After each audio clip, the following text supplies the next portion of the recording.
Bismillahirrahmanirrahim. Daun salam dimakan jerapah, yang menjawab salam rezekinya melimpah. Assalamualaikum warahmatullahi wabarakatuh. Yang terhormat Bapak, Ibu-ibu, guru hebat SMP 5 Singingi, kemudian teman-teman kami dari SMK Negeri 2 Teluk Kuantan. Mungkin untuk kata-kata mukadimah juga kita tumpangkan dengan pembicara terdahulu saja, biar waktu kita lebih maksimal kita gunakan. Nama saya Fauzia Rifa, SPD MSI, guru matematika di SMK Negeri 2 Teluk Kuantan. Bapak Ibu ada di sini yang guru matematika? Berapa orang Bu yang guru matematikanya? 2 orang. Pembelajaran mendalam itu didefinisikan sebagai pendekatan yang memuliakan dengan penekanan pada penciptaan suasana belajar dan proses belajar yang berkesadaran, bermakna dan menggembirakan melalui olah pikir, olah hati, olah rasa dan olahraga secara holistik dan terpadu. Tadi juga sudah disebut-sebut oleh Bu Ira. Jadi memuliakan. Jadi kita memuliakan anak. Kalau dalam istilah kami dulu waktu pendidikan guru penggerak itu menghamba kepada murid. Nah, sebetulnya kata-katanya kurang enak didengar, tapi sepertinya memanusiakan. Jadi seakan-akan dia akan merasa memiliki pembelajaran itu. Jadi dia merasa jadi owner di dalam kelas, sehingga dia akan lebih pembelajaran yang berpusat kepada murid itu akan dapat tercapai.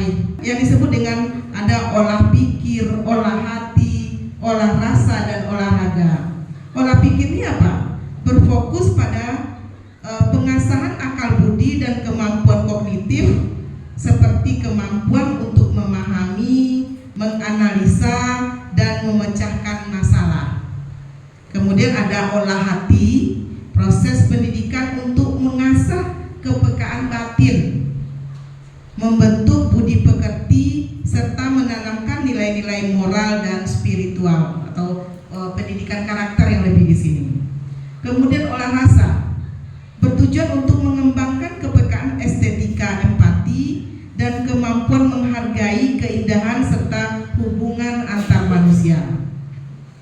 Kemudian olahraga ini merupakan bertujuan untuk menjaga atau meningkatkan kesehatan fisik, kesehatan tubuh serta membentuk karakter melalui kegiatan jasmani.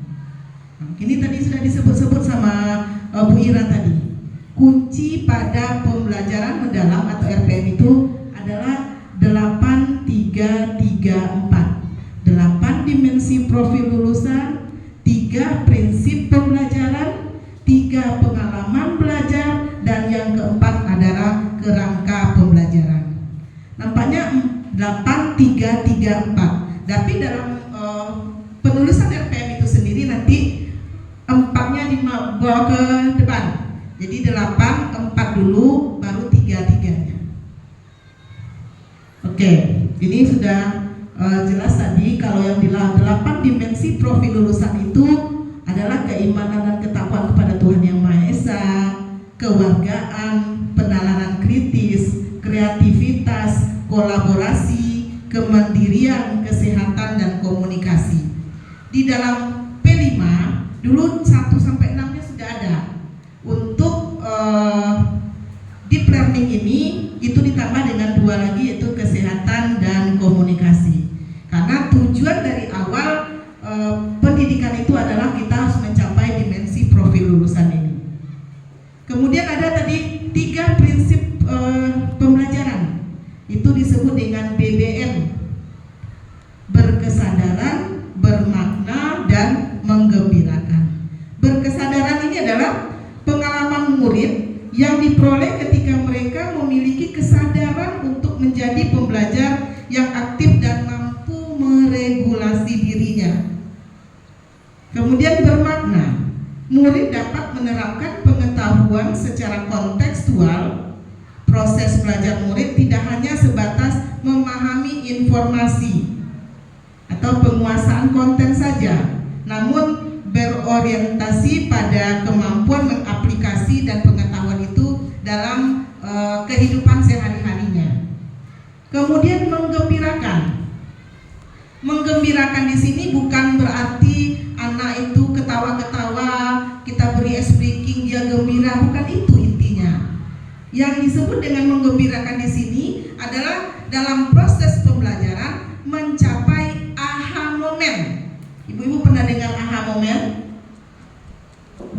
Aha moment di mana anak-anak nih, oh gitu caranya Bu, kepuasan dia. Misalnya kita menerangkan di matematika, nanti dia belum bisa, tapi setelah dia mampu, oh gitu Bu, senangnya Bu, dapet ya Bu, itu dia aha momennya. Oke, selanjutnya pengalaman belajar. Nah, pengalaman belajar ini ada 3M tadi, memahami, mengaplikasi, merefleksi. Ini yang tidak boleh kita balik-balik, harus memahami dulu, mengaplikasi, kemudian merefleksi. Nah, untuk memahami ini adalah fase awal pembelajaran yang bertujuan membangun kesadaran terhadap tujuan pembelajaran. Pengalaman yang aplikasi adalah pengalaman belajar yang tujuannya menunjukkan aktivitas murid mengaplikasi pengetahuan secara kontekstual. Itu tadi, mungkin pada awal kita masuk, kita menjelaskan dulu itu anak-anak memahami, kemudian yang aplikasi ini dia mengerjakan tugasnya, bisa di kelompok, bisa mandiri. Nah, yang kemudian yang terakhir baru nanti merefleksi, seperti yang dijelaskan oleh Bu Ira tadi. Saat proses murid mengevaluasi dan memaknai proses serta hasil dari tindakan atau praktek nyata yang telah mereka lakukan. Kemudian ada 4 kerangka pembelajaran. Ada praktek pedagogik, kemitraan pembelajaran, lingkungan pembelajaran, dan pemanfaatan digital. Jadi memang namanya pemanfaatan digital ini sangat dibutuhkan sekali zaman-zaman sekarang. Mungkin lebih lengkapnya mungkin kita dengan adanya infokus untuk tiap kelas begitu. Jadi anak-anak akan lebih bisa memanfaatkan pembelajarannya. Yang pertama itu adalah praktek pedagogik. Praktek pedagogik ini adalah strategi mengajar yang dipilih guru untuk mencapai tujuan belajar, untuk mencapai dimensi profil lulusan. Untuk mewujudkan pembelajaran, guru berfokus pada pengalaman belajar murid yang autentik, mengutamakan praktek nyata, mendorong keterampilan berpikir tingkat tinggi, dan berkolaborasi. Ini mungkin banyak pilihannya, ada namanya pembelajaran berbasis inquiry, pembelajaran berbasis proyek, kemudian ada bentuk STEM, pembelajaran berdiferensiasi, dan sebagainya. Kemudian kemitraan, tadi juga sudah disebutkan oleh Bu Ira tadi. Kemitraan kerjasama itu membentuk hubungan yang dinamis antara guru dengan murid, orang tua, komunitas, dan mitra profesional. Pendekatan ini memindahkan kontrol pembelajaran dari guru saja menjadi kolaborasi bersama. Contohnya tadi ada lingkungan sekolah, itu terdiri dari kepala sekolah, pengawas, guru, murid, dan lain-lain. Kemudian lingkungan luar sekolah yang bisa terlibat MGMP, mitra profesional, dunia usaha, dunia industri, dan dunia kerja. Untuk masyarakat bisa orang tua, komunitas, tokoh masyarakat, dan organisasi keagamaan. Kemudian lingkungan belajar. Lingkungan pembelajaran menekankan integrasi antar ruang fisik, ruang virtual, dan budaya belajar untuk mendukung pembelajaran mendalam. Ruang fisik dan virtual dirancang fleksibel sebagai tempat yang mendorong kolaborasi, refleksi, dan eksplorasi, dan berbagai ide sehingga dapat mengakomodasi berbagai gaya belajar murid dengan optimal. Kemudian baru pemanfaatan digital. Pemanfaatan teknologi digital ini memegang peran penting dalam katalisator untuk menciptakan pembelajaran yang lebih interaktif, kolaboratif, dan kontekstual. Kemudian yang tidak kalah pentingnya juga adalah asesmen pembelajaran. Pengembangan asesmen itu ada dua, asesmen formatif dan asesmen sumatif.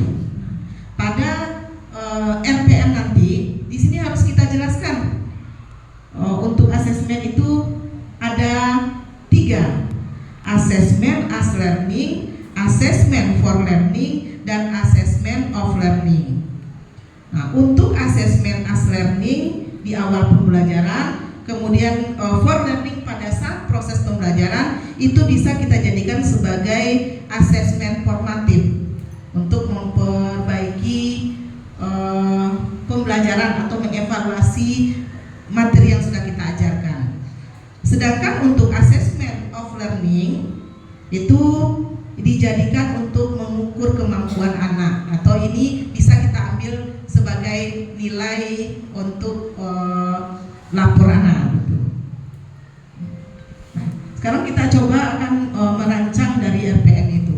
Untuk format RPM itu ada 4 kamar. Kamar yang pertama ada identifikasi, yaitu kesiapan murid, materi pembelajaran. Ini sebenarnya opsional, boleh ditulis boleh tidak. Dengan artian kalau tidak ditulis berarti kita sudah paham. Tapi kalau lebih bagusnya juga kita rinci dan kita tulis.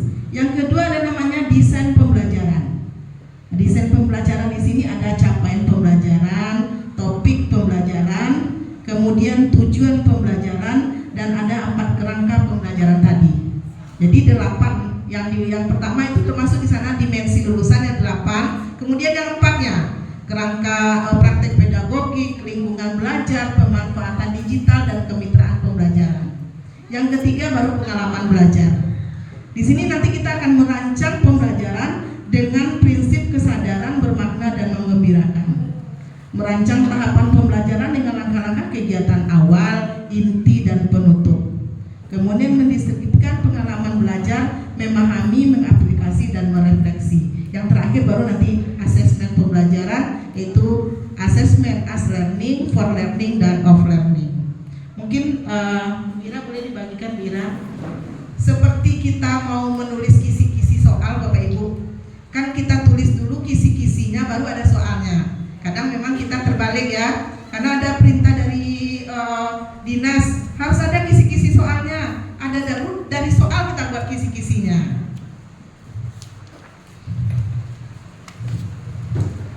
Ini untuk praktek pedagogik itu ada metode-metode PBL, PJBL, inquiry, kontekstual, dan lain sebagainya. Nah, itu lingkungan pembelajaran ada ruang belajar aman, nyaman, yang mendukungnya. Pemanfaatan digital ini berbagai kuis-kuis yang kita gunakan, bisa GeoGebra, Quizizz, Kahoot, bisa video, kemudian YouTube, dan bisa juga seperti bentuk LMS. Kemudian juga kemitraan pembelajaran. Nah, ini dia. Pada lembar kerja yang Bapak Ibu terima yang dari Bu Ira, di sini ada kerangka pembelajaran mendalam. Mungkin ini dulu ya Bu Ira ya. Mungkin bisa duduknya per pokja atau per jurusan Bapak Ibu. Bahasa Inggris sama bahasa Inggris, bahasa Indonesia sama bahasa Indonesia. Ini sekurangnya ada, nanti ada kerjaan hasilnya satu begitu yang bisa didiskusikan. Jadi informatika sudah ada Pak. Jadi mungkin kita pilih, kalau Bapak Ibu duduk satu mejanya satu jurusan, nah bisa sambil kerjasama mengerjakannya. Pilih satu tujuan pembelajaran, kemudian rancang pengalaman belajar yang sesuai dengan tujuan pembelajaran tersebut. Cantumkan juga prinsip pembelajaran yang terkandung di dalamnya. Misalnya Bapak Ibu juga bisa membuka RPP atau modul lama. Kita pindahkan modul yang lama itu, nanti kita tambahkan apa yang kurang di modul yang lama ke RPM ini. Mungkin di laptopnya juga bisa langsung. Kemudian setelah kita pilih tadi, kira-kira untuk CP yang dipilih itu apa kira-kira praktek pedagogiknya? Kita tulis di sana. Kemudian apa lingkungan pembelajarannya? Kemudian bermitra dengan siapa? Dan kemudian pemanfaatan digitalnya bagaimana? Jadi pada 4 rangka pembelajaran ini yang wajib kita tuliskan ada 2. Yang mana saja? Yaitu pada praktek pedagogik dan lingkungan pembelajaran. Untuk kemitraan dan pemanfaatan digital boleh ada, boleh juga tidak. Begitu juga sama dengan profil dimensi lulusan itu ada 8. Tapi kita wajib menuliskan di proses pembelajaran kita minimal 3 dari profil dimensi lulusan tersebut. Bapak Ibu bisa duduk berpojok. Nah ini mungkin yang punya saya lihat juga tidak ada khusus untuk SMP, untuk SMA itu umumnya sama saja. Ini misalnya ini RPM dari yang saya rancang kemarin, rencana pembelajaran mendalam, nanti ada identitas. Untuk dimensi profil lulusan, dari 8 dimensi profil lulusan saya pilih ada 5, itu 2, 3, 4, 5, yaitu keimanan dan ketakwaan pada Tuhan Yang Maha Esa. Kira-kira kegiatan mana yang mau libatkan itu? Di sini misalnya berdoa dan bersyukur sebelum memenuhi pembelajaran. Itu masuk dalam DPL 1 itu, keimanan dan ketakwaan terhadap Tuhan Yang Maha Esa. Kemudian yang dipilih adalah yang ketiga, penalaran kritis. Ini dalam menyelesaikan masalah kontekstual. Kemudian yang DPL 5, kolaborasi, berdiskusi dan bekerja sama dengan anggota kelompok. Kemudian yang keenam yaitu kemandirian, mengerjakan soal di papan tulis, tanya jawab dengan guru, menyajikan hasil presentasi dan menjawab asesmen sumatif.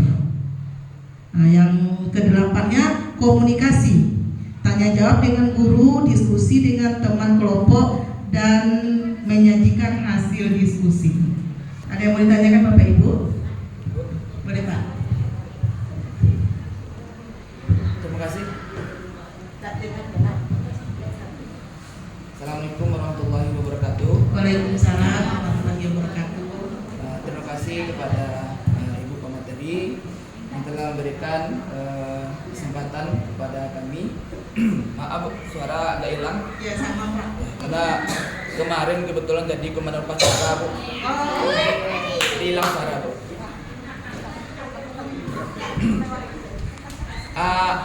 Yang kami tanyakan Bu, yang pertama kepada Ibu tadi yang tentang pola pikir. Yang kami tanyakan, kalau kita melihat dari beberapa insight yang sampai Ibu tadi, bagaimana peserta didik itu bisa memunculkan pola pikir yang bertumbuh. Kemudian yang paling utama itu menurut kami pribadi, bahwa yang menerapkan pola pikir bertumbuh itu adalah kita sebagai guru atau pendidik. Kemudian baru kita sampaikan atau kita berikan kepada peserta didik. Yang kami tanyakan, bagaimana cara kita menumbuhkan pola pikir bertumbuh kepada peserta didik kita, yang mana kita ketahui bahwa kemampuan peserta didik itu tidak ada yang sama, berbeda. Ada yang cepat atau bisa menerapkan pola pikir bertumbuh ini, mungkin ada pula yang membutuhkan waktu Bu. Kalau kita terapkan di dalam proses pembelajaran itu, apalagi kami sebagai guru IPA itu, kalau apabila di dalam pembelajaran yang ada hitungan fisika Bu, itu anak-anak itu lebih cenderung diam Bu. Artinya apa? Anak itu dasar dalam fisika itu mungkin ada hubungannya dengan matematika, itu adalah perkalian. Jadi di dalam proses pembelajaran itu tentu bagaimana cara kita, pola pikir siswa tersebut dalam menghadapi materi yang sulit itu perasaan awal itu Bu harus senang Bu. Ya, jadi kebanyakan anak itu fisika sudah awalnya sudah ada kata-kata takut Bu. Padahal kita sudah memberikan motivasi Bu kan. Nah, tidak pernah kita tinggalkan motivasi kita. Jadi yang kami minta itu bagaimana cara kita Bu sebagai guru, mungkin saya pribadi juga perlu mengembangkan pola pikir bertumbuh ini dan juga kepada peserta didik seperti apa Bu cara. Terima kasih Bu.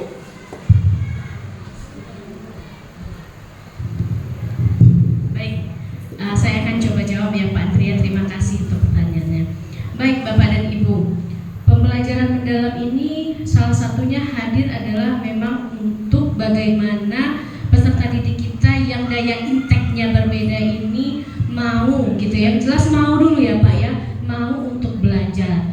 Baik Bapak Ibu, pembelajaran mendalam ini pertama kita tidak bisa tinggalkan Bapak Ibu teknik coaching. Kalau sebelumnya kita ada cerita teknik coaching, maksudnya kita tidak menghakimi peserta didik kita. Misalnya dia terlambat, kita ajak dulu dia duduk begitu ya. Kenapa terlambat nak? Dia akan cerita, oh iya Bu, tadi omak sakit, antar lu gobe misalnya. Kita tidak bisa tinggalkan itu dulu Bapak Ibu. Kita tetap menggunakan yang namanya teknik coaching ini. Kita ajak dia untuk bicara dari hati ke hati. Yang kedua adalah yang itu tadi Bapak Ibu, memberikan pertanyaan pemantik yang memang terhubung langsung dengan hidup mereka. Misal ya saya sendiri Bapak Ibu adalah hasil produk VOC, ibaratnya yang kelahiran 70, 80 itu adalah kita sekolahnya zaman analog tapi bekerja zaman digital. Betul tak Bapak Ibu? Kita disuruh mengerjakan rumus bla bla bla, matriks bla bla bla, kita fisika ini, padahal contoh fisika itu sederhananya misalnya otobonti nak di pendakian. Otobonti di pendakian apa yang perlu wak kerojoan biar waktu awak tak menggalindiang ke bawah. Tentu, oh itu Pak ambil batu Pak, segodang apa batu nak? Ya kan Bapak Ibu ya, andaikan guru kita fisika dulu mungkin menyontohkan seperti itu, kita kayaknya semangat ya Bapak Ibu ya belajar fisika. Itu kalau saya nggak masalah apa materinya itu Bapak? Apa Bapak Ibu? Apa namanya? Jadi besar penghalangnya tadi gitu ya. Jadi batu segodang ikopona untuk dam truk batnya onam, ya kan? Berarti itu kan ada hitungannya kan Bapak Ibu, seberapa besar dia. Itulah yang mungkin kita kali iko kuno Pak. Ambu suko Pak mendodos, ambu disuruh Bapak ambu. Misalnya yang 3 SMP mungkin badannya udah besar, udah bisa jadi sopir. Jadi kita ajak mereka dulu Bapak Ibu untuk contohnya ke dunia nyata. Begitu. Kenapa gerhana itu muncul? Kan mereka pasti kepo, biasanya kan di dunia sosmed Bapak Ibu kan itu muncul ya, tanggal sekian mau gerhana. Nah di situ kita bisa masukkan kan fisika kalau saya nggak salah ya Bapak Ibu ya. Kita berikan, nah itu belajar materi tata surya. Kita ajak mereka untuk yang memang terhubung Bapak Ibu ke dunia nyatanya. Sama itu kayak fisika, bahasa Inggris. Mereka itu kayak aduh. Nah ini memang merubah mental ini memang tidak mudah Bapak Ibu. Akan tetapi kita harus coba, dan misalnya saja di antara peserta didik kita yang 35 itu ada 5 orang yang terbuka hati dan pikirannya, kita fokus ke yang 5 tadi. Bukan berarti yang 30 kita tinggalkan, tidak. Kita tetap bawa yang 5 tadi untuk berlanjut begitu ya, sambil kita tetap membenahi yang 30 orang tadi. Karena memang Bapak Ibu, yang pola pikir ini tidak semudah membalik telapak tangan. Jangankan peserta didik, kita aja lah, guru aja. Pasti kita dengar, ganti menteri, ganti program. Ya kan Bapak Ibu ya? Itu udah contoh nyata Bapak Ibu. Itu udah contoh nyata. Tetapi bukan berarti kita tidak berbuat. Kita berbuat sebisa dan semampu kita. Sambil kita memang sambil belajar juga untuk bagaimana bisa mengajak peserta didik kita yang pola pikir tetap ini gitu. Jadi yang pertama kita tidak bisa tinggalkan teknik coaching, bagaimana kita bicara dari hati ke hati kepada peserta didik tanpa kita menghakimi. Nah, ambil atau berarti kita udah menghakimi ya, tapi kita ajak dulu, nak sayang mama, ambek kenapa?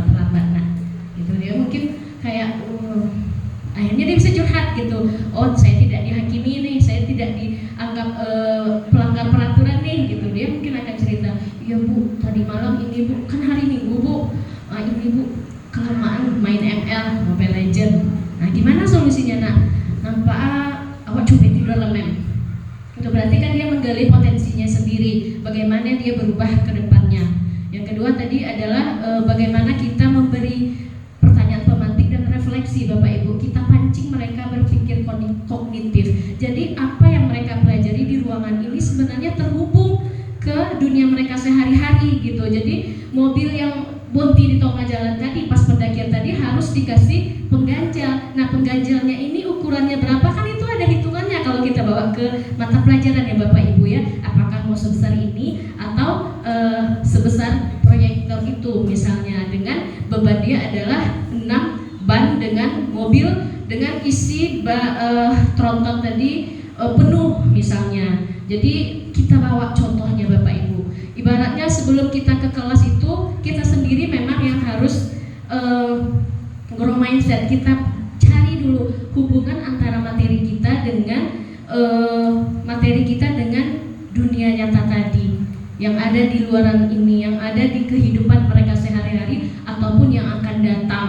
Mereka misalnya kalau di tingkat SMK kan mereka sudah bisa PKL dan bekerja gitu. Jadi membawa mereka Bapak Ibu, pikiran mereka kita ajak untuk ke dunia nyata.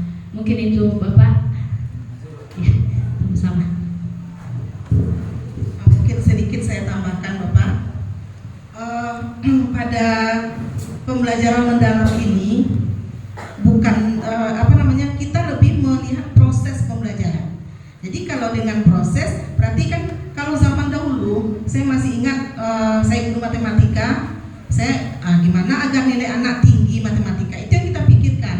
Kalau sekarang nggak kita lihat proses bagaimana agar dia betul-betul paham sehingga bisa memang membawa mata pelajaran atau pelajarannya itu ke dalam sehari-hari atau dunia nyata. Mungkin juga saya contohkan pada matematika. Mungkin materi saya sebelum ini adalah materi matrik.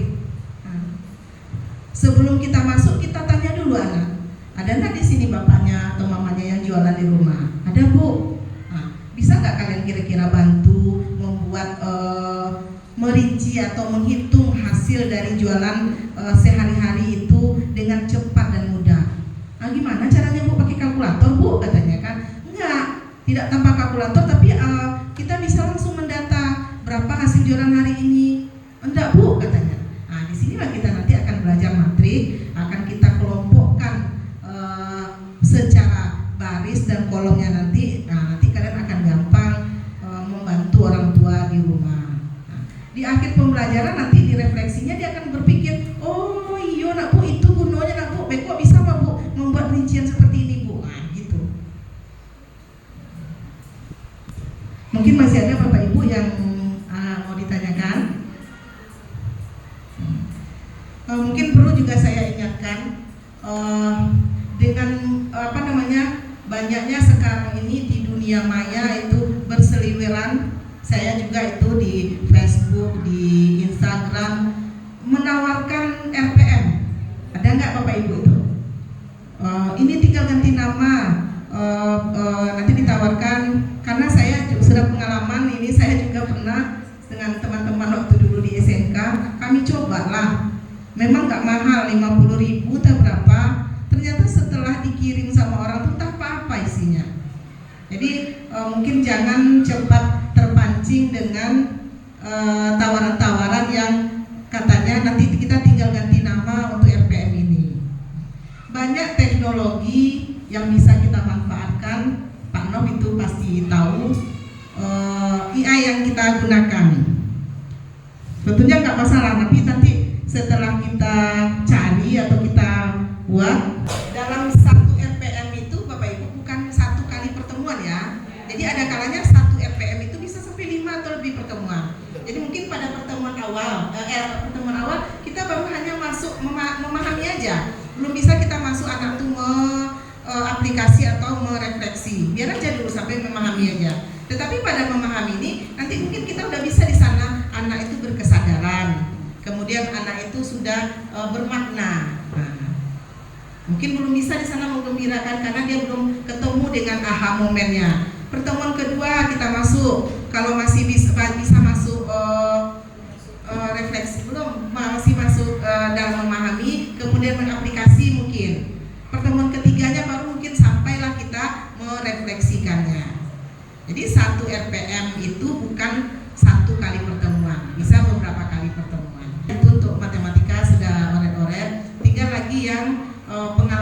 belajarnya belum tadi ya Bu ya.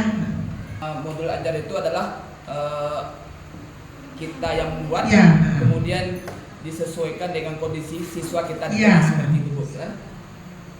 Kemudian nanti kami ingin minta kepada Ibu yang mungkin yang sudah paham tentang modul dengan pendekatan deep learning ini Bu, kami minta nanti bagaimana modul yang kami bikin seperti itu Bu, itu kan yang saya bikin pribadi Bu. Iya ya Pak. Ya, dimana yang kami buat itu adalah pertama kan ada identitas modul Bu kan. Mungkin lebih bagus Bapak itu kan aja dengan ini Pak. Oh iya. Bisa dilihat di depan sama-sama. Tayangkan Pak. Nah, kita tanyakan aja.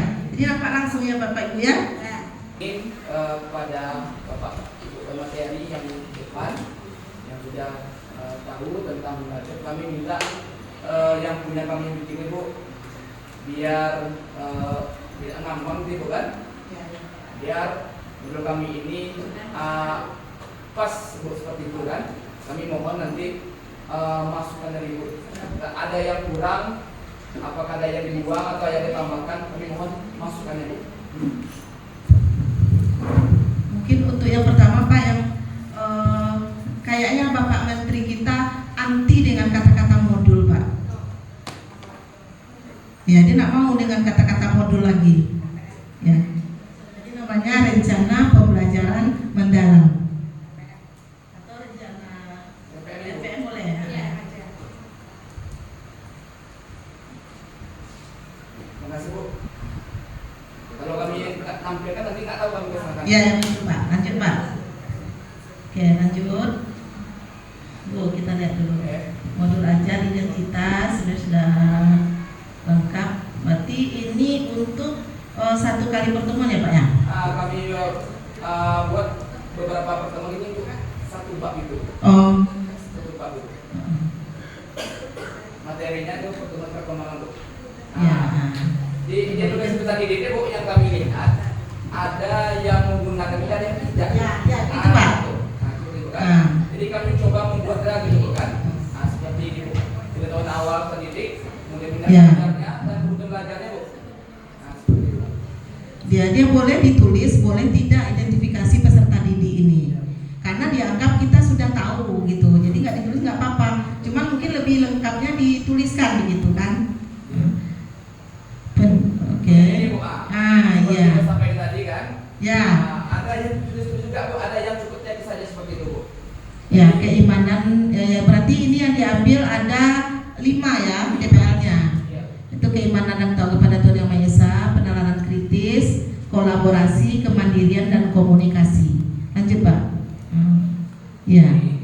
Jadi tunggu Pak, pada DPL ini di mananya yang keimanan dan ketakwaan kepada Tuhan Yang Maha Esa ini bagian mananya begitu? Memang harus dituliskan di sana. Ukurnya di mana? Kemudian penalaran kritis di mana nampaknya yang penalaran kritis itu? Jadi dibunyikan dalam di bawah dari dimensi ini kan kita ambil tadi 5. Nah, yang di mananya? Walaupun mungkin keimanan dan ketakwaan pada Tuhan Yang Maha Esa, anak-anak dibimbing untuk berdoa bersama begitu. Nah, kemudian komunikasi dalam berdiskusi kelompok gitu kan. Ada penjelasan masing-masing. Ada dijelaskan masing-masingnya begitu. Tidak hanya salah anak-anak itu. Iya. Tapi itunya isinya apa gitu. Terima kasih Bu. Lanjut Pak. Di sini capaian pelajaran Bu. Ini CP-nya sudah ada dari Kementerian. Ya, ini udah. Jadi ini karena panjang begini Pak, enggak ditulis juga nggak apa-apa CP ini. Karena udah ada karena biar lebih singkat RPM-nya. Juga nggak apa-apa gitu. Mana yang bagus Bu? Ditulis atau enggak? Kalau Ditulis. saya CP-nya enggak sama saya karena banyak. Karena CP-nya udah baku. Iya. Kecuali tujuan pembelajaran kan kita kadang menulis sendiri tujuan pembelajarannya dari CP. Kemudian ini bisa yang kami buat Bu. Yang pertama bisa ada lintas ilmu kan. Kemudian ada tujuan pelajarannya, ada topik. Kemudian ini praktik pedagogis yang kami buat Bu. Kami tulis yang pendekatan belajarnya deep learning, kemudian metode pelajaran diskusi kelompok dan presentasi, kemudian mode pelajaran itu PBL, PBL-nya. kemudian kemitraan pembelajaran yang sini Bu, seperti gambar kertas tadi, Ya. itu ada Peserta didik, guru, kepala sekolah dan orang tua ya. dua Bu, seperti itu Bu. Kemudian lingkup belajarnya itu karena kami mengajari kelas 9, karena kami ada 2 rombel Bu, kami bikin keduanya Bu. Kemudian ada labor IPA dan lingkungan sekolah. Kemudian materi digitalnya menggunakan PPT atau PowerPoint Bu. Kemudian ada pelajarannya seperti ini Bu. Nah, jadi mohon masuk aja Bu. Bisa Pak coba Pak lanjutkan ke atas ini Pak. Ini pengalaman belajarnya tuh Pak. Nah, ini. Untuk yang apa Bu, antara bermakna kemudian sadar itu, apakah perlu dimasukkan di sini di atas itu atau cukup mungkin di kegiatan awal itu dari semua itu awal itu mungkin bermakna bersadar bukan, kemudian di intinya itu bermakna bersadar dan menggembirakan. Seperti ini kami masukkan itu kan, memahami itu yang langkah 1 sampai 3 seperti itu kan, yang kemudian ada mengaplikasi Bu, kemudian ada merefleksi, dan nanti untuk itu bermakna. Kami masih ragu melalui contoh-contoh di internet itu kan, itu cukup di sini aja Bu, bermakna seperti apa gitu. Apakah perlu kami masukkan di dalam proses kita itu? Nah, tidak hanya di sini Bu. Ya, sebetulnya tidak perlu Pak. Dia kan tersirap, ada makna tersirap dari sana kan. Mungkin dari awal tadi, coba lihat lagi. Di sini kita udah tahu ini. Guru membuka kelas dengan mengucapkan salam, guru menyapa peserta didik dengan hangat. Ini kan membuat anak itu berkesadaran, sadar dia di sekolah itu dia belajar begitu, sadar apa yang harus dilakukan setelah ini begitu. Tidak perlu kita tuliskan, itu udah tahu maksudnya. Guru dan peserta didik berdoa untuk memulai. Ya, ini kan berkesadaran ininya. Kemudian ini membaca surat pendek, absensi, menyampaikan harapan positif, membacakan kesepakatan kelas, melakukan persepsi, menyampaikan motivasi gitu. Nah, mungkin yang perlu ini dah, guru memberikan pertanyaan pemantik. Mungkin ada baiknya dituliskan pertanyaan pemantiknya itu apa Pak? Ya kemarin memang ditulis Bu, cuma kami nggak munculkan lagi Bu. Oh. Nah, lebih itu mungkin mau memunculkan kita pertanyaan pemantik di sini daripada kita tulis langkah dari awal yang tadi disampaikan oleh Bu Ira tadi, baru masuk anak mengucapkan salam, berdoa, itu udah pasti kita lakukan kalau kita masuk kan, nggak kita tulis pun kita udah pasti seperti itu gitu. Tapi ditulis juga nggak apa-apa, biar lebih panjang ya kan. Nah, ini kita tuliskan di sini apa pertanyaan pemantik yang akan kita berikan, sehingga dengan sering kita lihat itu kan apa memang ini pantas ini itunya gitu, pertanyaan pemantiknya cocok nggak kira-kira gitu. Ya, nanti Bapak tulis saja pertanyaan pemantiknya lagi kan. Itu untuk memahami pada kegiatan inti ini di sini kita udah mulai ini nanti dia memahami dan mengaplikasi nanti ini bisa tuh. Peserta didik mengamati materi gambar PPT, mengajukan pertanyaan. Ini pertanyaan yang mana ini Pak? Ya, pertanyaan yang melalui gambar atau materi Oh, yang ya. PPT. Ya, ya. Ini langkah-langkahnya seperti ini. Ya ya. Dengan PPT. Kemudian langkah ketiga mengajukan dugaan atau kemungkinan jawaban. Peserta didik memperhatikan penjelasan materi dari guru melalui PPT dengan tujuan memperdalam memahami materi peserta didik untuk menjawab pertanyaan, membuat hipotesa ya. Ya. Kemudian untuk mengaplikasi, peserta didik duduk secara teratur atas bimbingan guru. Guru membagikan lembar kerja LKPD kepada peserta didik. Peserta didik mengisi LKPD dibagikan oleh guru. Guru membimbing peserta didik dalam mengisi LKPD. Ini tadi berkelompok atau tugas LKPD-nya pribadi?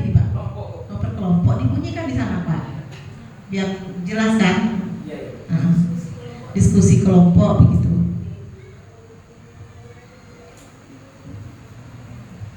Kalau sama saya lebih cenderung di aplikasi ini lebih kita uraikan lagi daripada yang kegiatan pendahuluan tadi.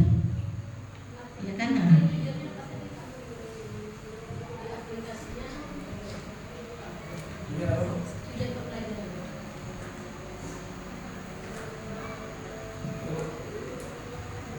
Peserta didik mampu membandingkan definisi pertumbuhan dan perkembangan. Siap. Pertemuan awal. Asesmennya yang mana tadi Pak? Apa, Bu? Asesmen. Asesmen yang ini, Bu. Ya.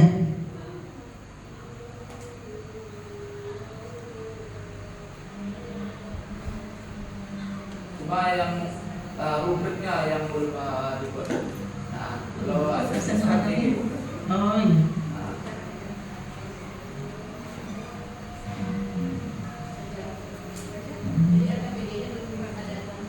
itu kamera, Bu. Kamera. Iya. Nanti lengkapi dengan rubrik penilaiannya.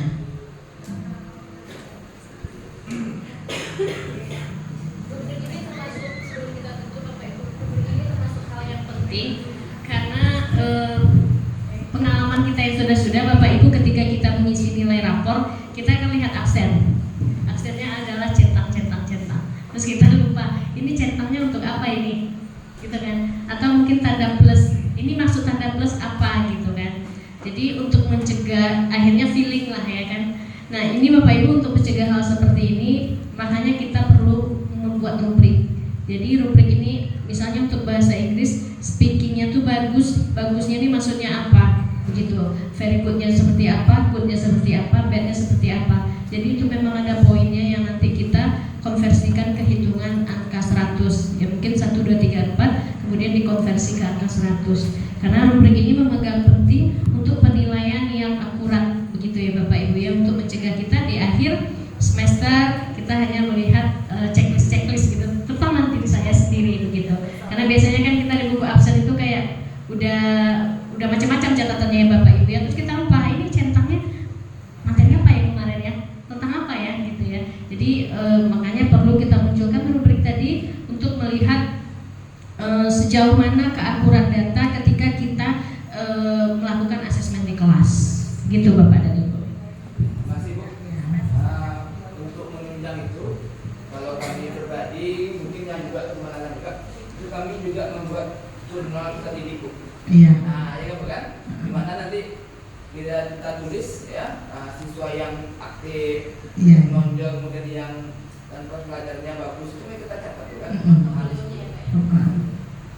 Kemudian untuk yang rubrik ini mungkin sini kalau Bapak Ibu yang PPG itu memang harus dimunculkan. Ya lengkap di sana. Ada lengkap PPG semacam itu.